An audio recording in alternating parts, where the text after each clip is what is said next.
All right, we're almost finished putting our job site ladder together. As you see behind me, I have finished nailing the rungs to the rails and all the 2x2 cleats that go in between. I still have a few cleats to put on and the mud sill. So we'll start with the mud sill here, okay?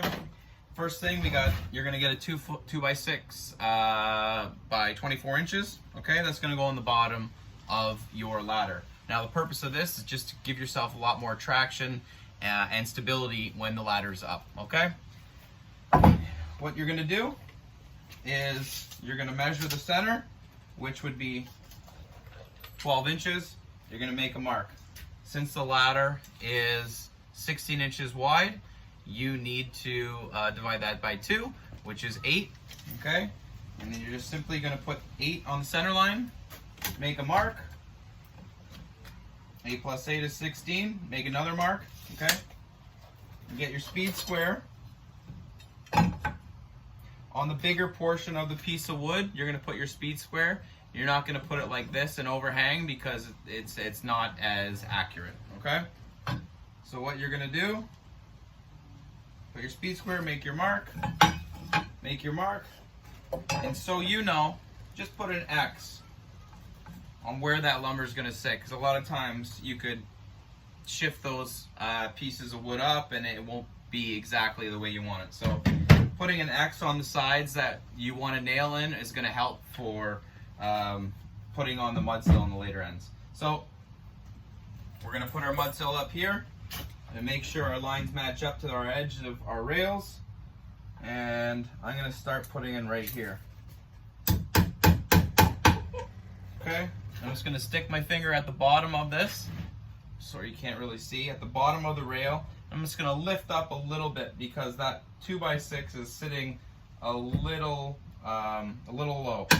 Once I get my wood in, just going to give it a little bit of a tap. Now, if you can't use your hand to hold something up when you're nailing something, maybe it's just better off to use what's in your tool pouch. In this case, I'm just going to stick my speed square underneath. Feels pretty good to me. Works out, gives me that 1/4 inch I need. Push down on your rails so your wood doesn't go anywhere, and hit it in.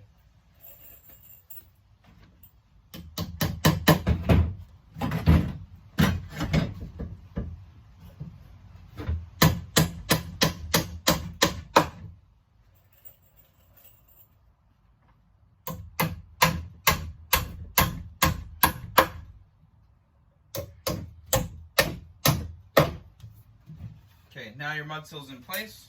You're finished installing the cleats. This 2x2 has a slight 15-degree angle to it, okay? As you can see there, it's exactly the same way as we laid it out before, okay? When you take your measurement for this, you're gonna measure from the bottom of the rung to the bottom of the rail here, okay? And when you make that mark, set your 15-degree angle and set it off. So you're cutting out, okay? And it should fit just like that, okay? Get a couple nails.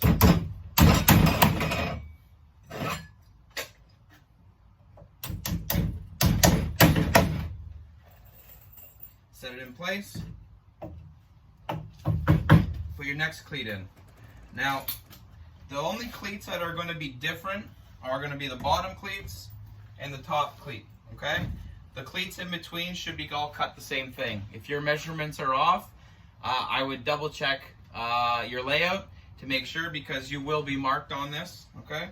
Everything needs to be the same. So the bottom cleats, there should be 2 different ones, okay, with the angles on them, and the top cleats should just run a little bit longer, all right? Once again, you want to make sure that everything is smooth and there's no pieces protruding. I mean, you can only go so much. It is wood, it's not perfect.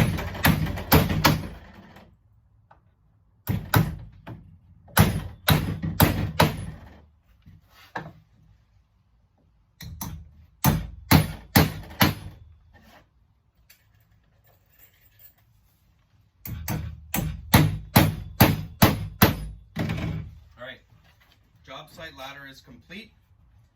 You will be marked on, if you look at Blackboard, you will see the rubrics. So maybe just get yourself a little familiar with what we're going to be marking you on.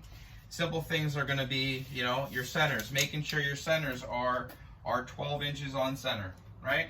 Making sure that all these pieces of wood are the same measurement. So this one's 8 and this one's 8, not 8 1/4 and 8 3/8. Making sure all the edges of the wood are not sticking out and nice and smooth. The bottom measurements are equally the same, and the overall appearance of your project. Once you are marked, or I should say once you have completed your project, you will flag down myself or one of the other instructors that are there, and they will come over and mark you accordingly. Once you're completed being marked, you will have to disassemble this. So the reason, like I said earlier, is using common nails that it comes out pretty easily. So you aren't required to have one, but I would suggest having a cat's paw or a nail puller in your pouch, because all your projects will have to be taken apart at the end of the day. So once you complete your project, you need to remove it. So basically start off on the easiest part. Safely remove the nails and put them in your buckets that are provided in each cubicle. You will also be marked on how you remove everything. So be cautious that the area around you is plastic. So if you go crazy and start banging and swinging, you might ruin some of that plastic, and we want to ensure that that stays intact. So please, when you remove stuff and remove your projects, try to be as safe as possible.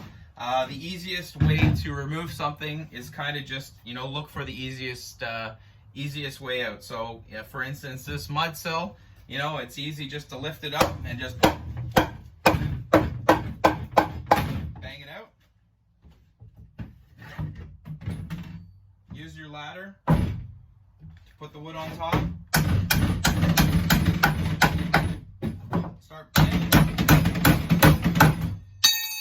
banging those nails down. It also helps keep your tools in your tool pouch, and that won't happen. Trick to removing a nail, same like cutting a piece of wood. Get a good grip on it. Easiest way to do it, just turn it on its side like that, rip it out. Okay? Turn it on its side, rip it out. You can just go crazy and pull it. You'll find your own way, what works for you. When you go to take off your rungs, just easy just to bang them out, okay? Now, you will be marked on this, so do the best you can, and as the semester progresses, you'll have a lot more experience with this. Once you are completed everything, you may clean up your workspace and leave the lab. Just make sure that you speak with the instructors so that they have marked you and have accounted for your attendance.